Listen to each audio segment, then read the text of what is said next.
Hello बच्चों, कैसे हो आप सब लोग। आई होप आप सभी अच्छे हैं। और बहुत से बच्चे मेरे को इंस्टाग्राम पर मैसेज कर रहे थे कि सर, जो 11th क्लास में अभी हुए हैं, तो उन्होंने कहा कि सर हमें कौन सी बुक करनी चाहिए केमिस्ट्री के अंदर, क्योंकि मैं केमिस्ट्री पढ़ाता हूँ। तो उन्होंने मेरे से पूछा कि सर कौन सी बुक हमें केमिस्ट्री में सॉल्व करनी चाहिए। तो मैं सभी बच्चों को जो अभी 11th में हुए हैं, क्योंकि उनको पता नहीं है, रिपीटर वालों को पता होता है, उन बच्चों ने कहा कि सर हमें कौन सी बुक सॉल्व करनी चाहिए। तो मैं उनको ये बता देता हूँ कि सबसे अच्छी और सबसे प्यारी बुक है एनसीईआरटी।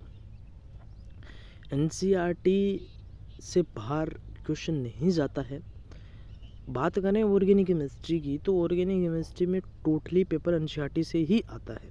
आप पिछले 4-5 सालों के पेपर उठा के देखेंगे तो आपको पता चलेगा कि टोटली पेपर एनसीईआरटी से ही आ रहा है।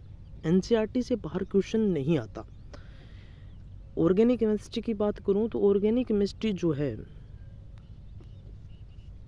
जितना कंटेंट मैं आपको पढ़ाऊं और जितना एनसीईआरटी में लिखा है, उतने से आपका क्वेश्चन ऑर्गेनिक केमिस्ट्री का गलत नहीं होगा।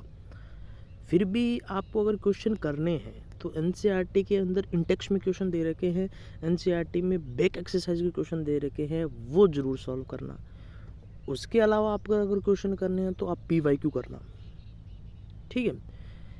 अगर आप किसी कोचिंग इंस्टीट्यूट में पढ़ रहे हो तो वहाँ पे मॉड्यूल देते हैं तो आपको वो मॉड्यूल अगर कोचिंग वाले दे रहे हैं तो आपको और कहीं से दिमाग लगाने की ज़रूरत नहीं है। उन मॉड्यूल को सॉल्व कर लेना, उतने से आपका काम हो जाएगा, ठीक है।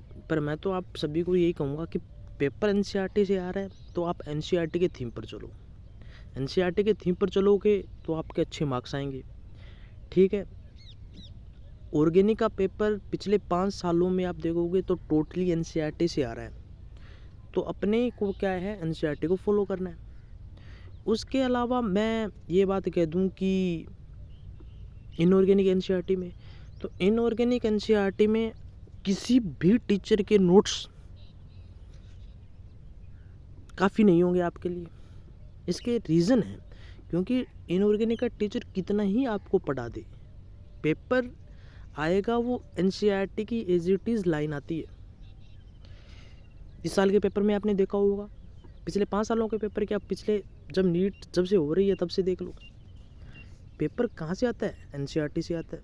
पहले भी एनसीईआरटी से आता था, अब भी एनसीईआरटी से आएगा, एनसीईआरटी से बाहर नहीं आएगा।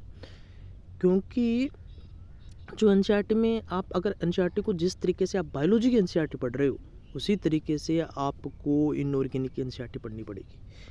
कुछ चैप्टर जो ऐड हुए हैं वो भी आपको पढ़ा दिए जाएंगे। अगर आप मेरे साथ जुड़ोगे तो मैं डेफिनेटली वो चैप्टर पढ़ाऊँगा। और अगर आप किसी कोचिंग में पढ़ रहे हो, कोचिंग इंस्टीट्यूट में पढ़ रहे हो, वो भी आपको पूरी की पूरी एनसीईआरटी और जो टॉपिक ऐड हुए हैं वो पढ़ाएंगे, ठीक है। फिर भी मैं कह रहा हूँ, आप किसी भी कोचिंग में पढ़ रहे हो तो नोट्स के साथ साथ आपको एनसीईआरटी पढ़नी ही पड़ेगी, ठीक है। अगर आप केवल एनसीईआरटी पढ़ रहे हो तो कोई प्रॉब्लम ही नहीं है, क्योंकि पेपर एनसीईआरटी से ही आना है।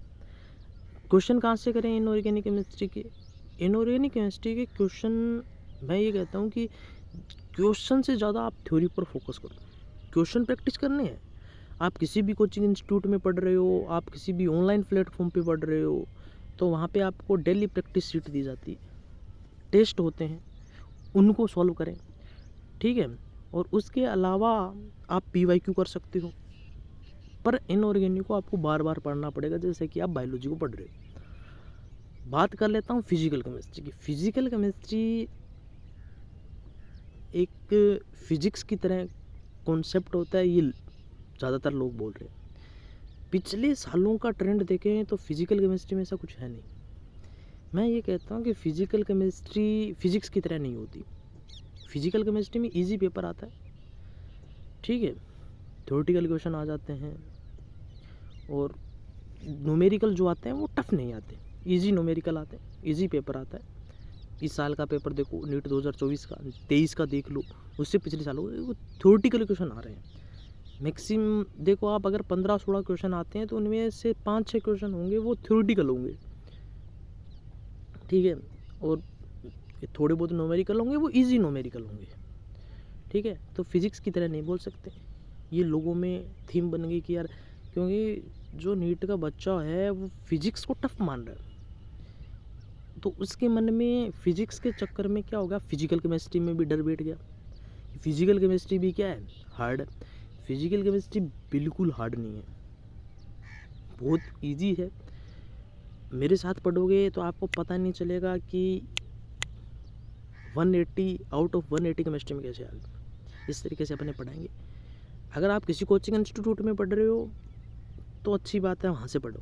मैं ये कहता हूँ कि आप सिर्फ जहाँ से पढ़ रहे हो वहाँ पे फोकस रहो। किसी कोचिंग में, मैं किसी का नाम नहीं लूँगा, अगर आप ऑफलाइन में पढ़ रहे हो तो आप ऑफलाइन जो कोचिंग में है उसको फॉलो करो। ऑनलाइन आपको बार बार वीडियो देखने का कोई लॉजिक नहीं है, सिर्फ उसको फॉलो करो। बहुत से बच्चे ये बोलते हैं कि सर हमारे समझ में नहीं आया, फिर वो आते हैं ऑनलाइन पर, फिर वो वीडियो देखते हैं, 1 की देखते हैं, 2 की देखते हैं, 3 की देखते हैं। इसका कोई लॉजिक नहीं है। आप वीडियो देखो, कोई प्रॉब्लम नहीं है। आप ऑनलाइन पढ़ रहे हो तो आप एक टीचर की वीडियो देखो, कोई प्रॉब्लम नहीं है। कहते हैं सर समझ में नहीं आया। भैया पहली बार पढ़ोगे तो आपके 50% ही समझ में आएगा, फिर आपको उसको रिवाइज करोगे, फिर और बार रिवाइज करोगे, बार बार जब रिवाइज करोगे तो वो 100% हो जाएगा। बार बार एग्ज़ाम दोगे, बार बार पेपर दोगे तो वो आपका 100% हो जाएगा। वो टेंशन लेने की आपको ज़रूरत नहीं है, क्योंकि लोगों में ये हो गया ना कि